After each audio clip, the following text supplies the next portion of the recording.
regime of sanctions.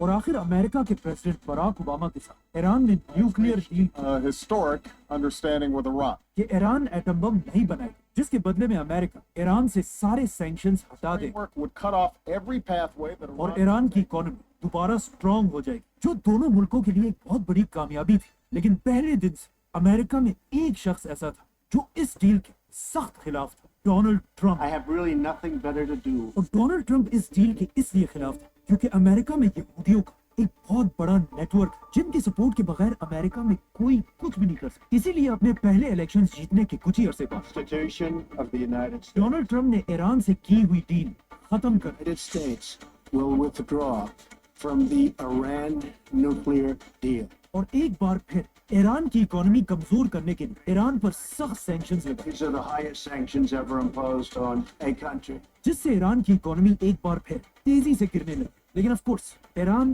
بھی ایران، وہ باقی مسلم دنیا کی طرح ڈر کر خاموش رہنے والا نہیں تھا۔ جیسے ہی ٹرمپ نے ایران پر پابندیاں لگا، ایران نے اپنا نیوکلیئر پروگرام دوبارہ شروع کیا۔ لیکن دوسری طرف ڈونلڈ ٹرمپ کو بھی سب جانتے کہ وہ دنیا میں اپنے علاوہ کسی کی بھی بدماشی برداشت نہیں کرتا۔ Bloody rampage is now. جب ایران نے امریکہ کی آنکھوں میں آنکھیں ڈالی، ڈونلڈ ٹرمپ نے انہیں سبق سکھانے کے لیے اچانک ایک میزائل حملے سے ایران کے آرمی چیف قاسم سلیمانی کو اڑا دیا۔ Qasem Soleimani has been killed. یہ ایران اور اس کے عوام کے لیے بہت ہی بے عزتی کی بات ہے کہ کوئی اتنی آسانی سے پوری دنیا کے سامنے ان کے آرمی چیف کو مار دے، جس سے آہستہ آہستہ ایران میں امریکہ کے خلاف غصہ بڑھنے لگا۔ اور جیسے ہی سلیمانی کی موت کے بعد ایران میں نئے الیکشنز، ایران کے اگلے الیکشنز، ایک نیا پریزیڈنٹ آیا، ابراہیم رئیسی، جو ایران کا بہت ہی سخت پریزیڈنٹ اور کسی حال میں بھی امریکہ اور اسرائیل کے سامنے جھکنے کے لیے تیار نہیں تھا۔ ابراہیم رئیسی کے پریزیڈنٹ بنتے ہی ایران کا نیوکلیئر پروگرام دوبارہ بڑھنے لگا اور اس کے ساتھ صدر بنتے ہی سب کو یہ بات کلیئرلی سمجھا دی کہ ایران اب امریکہ سے کوئی ڈیل نہیں کرے، اور اس کے ساتھ انہوں نے اسرائیل کے خلاف لڑنے والے سارے گروپس کو فنڈنگ اور ویپنز بھیجنا شروع کیے، اور انہی کے دور میں اسرائیل اور غزہ کی وار شروع ہوئی۔ لیکن ہم سب کو پتہ ہے، جب کوئی بھی لیڈر امریکہ اور اسرائیل کے خلاف اتنا اوپنلی بولتا ہے تو اس کے ساتھ کیا ہوتا President Raisi died when the helicopter crashed ہے۔ on. رئیسی کے جانے کے بعد آج سے 1 سال پہلے ایران میں دوبارہ الیکشنز ہوئے، جس میں ایران کی عوام نے ابراہیم رئیسی سے بالکل اپوزٹ لیڈر چوز کیا، جو ایک بہت ہی سافٹ اور کام انسان جس نے پریزیڈنٹ بنتے ہی سب سے پہلے اعلان کیا کہ ہم آج بھی آیت اللہ خامنائی کے اسی فتوے کے ساتھ مضبوطی سے کھڑے ہیں، اور ایران کبھی ایٹم بم نہیں بنائے۔ Nukes, so they are not developing nukes. ساتھ ہی انہوں نے یہ بھی کہا کہ ایران امریکہ بلکہ پوری دنیا کے ساتھ ڈیل کرنے کو تیار ہے، جس سے بہت ہی سیکرٹ آج سے کچھ ہی عرصہ پہلے امریکہ اور ایران کی دوبارہ ڈیل کے لیے میٹنگز ہونے لگے۔ لیکن اسرائیل کبھی بھی یہ نہیں چاہتا کہ امریکہ اور ایران کی آپس میں ڈیل ہو جائے، اور اسرائیل ہر طرح کی کوشش کرنے لگا، جس کے بعد اسرائیل دوبارہ ایران پر جھوٹے الزام لگانے لگا Iran has never given up its quest for nuclear weapons. کہ ایران 1 مہینے کے اندر ایٹم بم بنانے جا رہا ہے، It could be within a few months. جو وہ پچھلے 25 سال سے کر رہا ہے۔ Iran has never given up its quest for nuclear weapons. Who will be the first to achieve nuclear weapons? From there, it's only a few months, possibly a few weeks. Iran could produce a nuclear weapon in a very short time. An initial device within months. یہ کیسا atom bomb جو پچھلے 25 سال سے 1 مہینے میں بننے والا ہے لیکن آج تک نہیں بنا؟ اسرائیل نے ایران پر یہ الزام بھی لگایا کہ ایران بار بار امریکہ کے پریزیڈنٹ ڈونلڈ ٹرمپ کو مارنا چاہتا ہے۔ اسی لیے آج اسرائیل ایران پر حملہ کر کے ایران کے ہر اس شخص کو چن چن کر مار رہا ہے Supreme leader has died after being. جو امریکہ کے ساتھ ڈیل کرنا چاہتے ہیں، اور ان حملوں سے اسرائیل یہی کوشش کر کہ کسی طرح ایران غصے میں آ کر کوئی ایسا غلط قدم اٹھائے جس سے سپر پاور امریکہ ایران پر حملہ کر دے، اور آج سے بہت سال پہلے بننے والی آیت اللہ خمینی کی حکومت ٹوٹ جائے۔ سبسکرائب۔ ارے بھائی صاحب ویڈیو بہت لمبی ہو گئی بھائی۔ میں امید کرتا ہوں بھائی آپ لوگوں کو ویڈیو پسند آئی ہوگی، اور میں انشاءاللہ ایسی اور ویڈیو لے کر آئیں گے۔ آپ لوگوں کو اگر ویڈیو اچھی لگے تو چینل کو سبسکرائب کریں، لائک ضرور کریں۔ اللہ حافظ۔